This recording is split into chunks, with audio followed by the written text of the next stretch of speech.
All right, in our notebooks today, we're going to talk about dialogue. Dialogue is when people are talking in your story.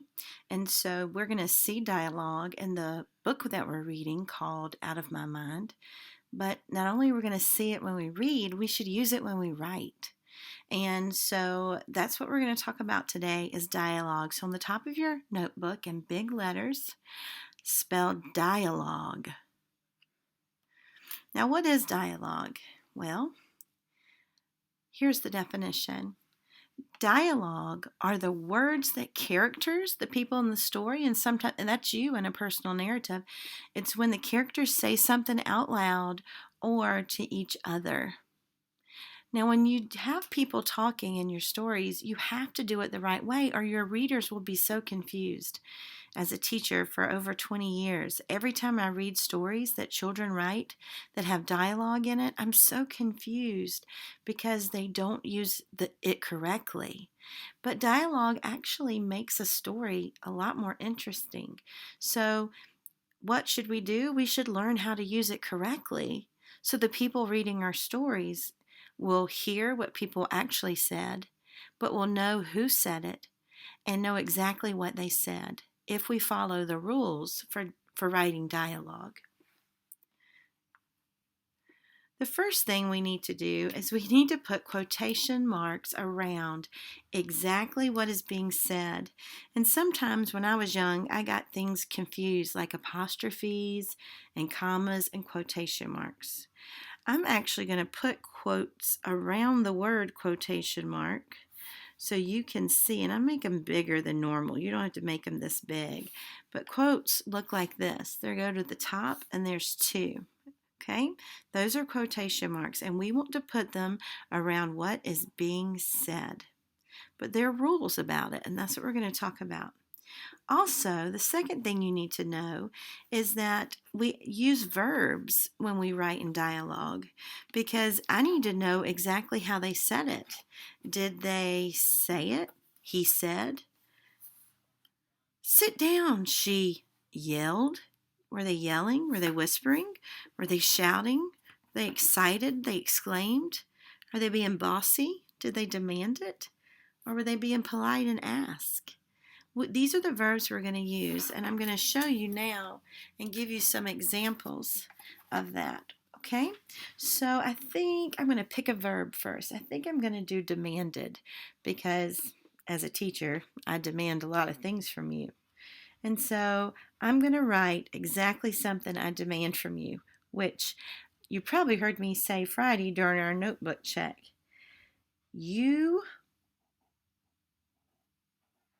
need to do all your work on time. Now, who said it? Me, Miss Carlisle. And how did I say it? I demanded it. Now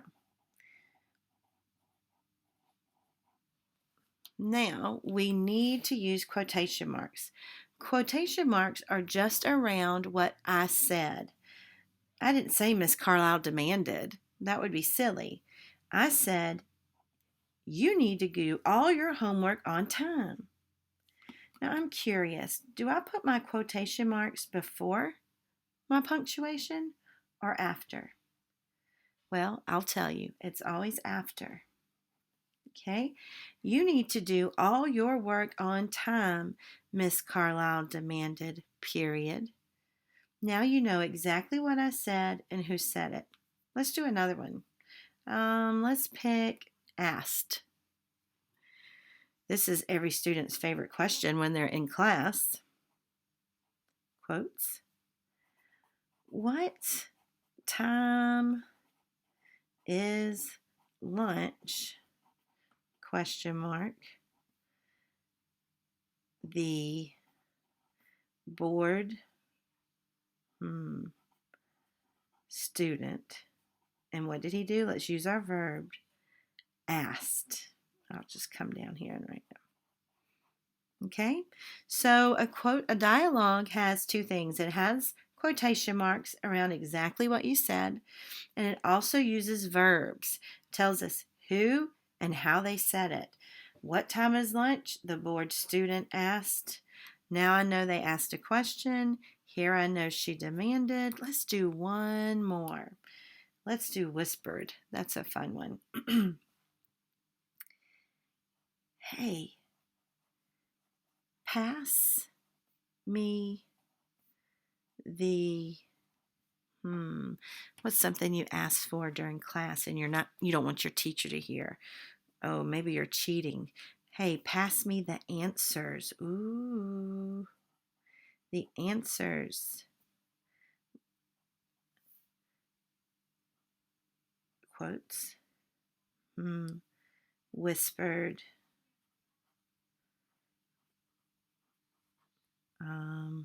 We'll call him Mark.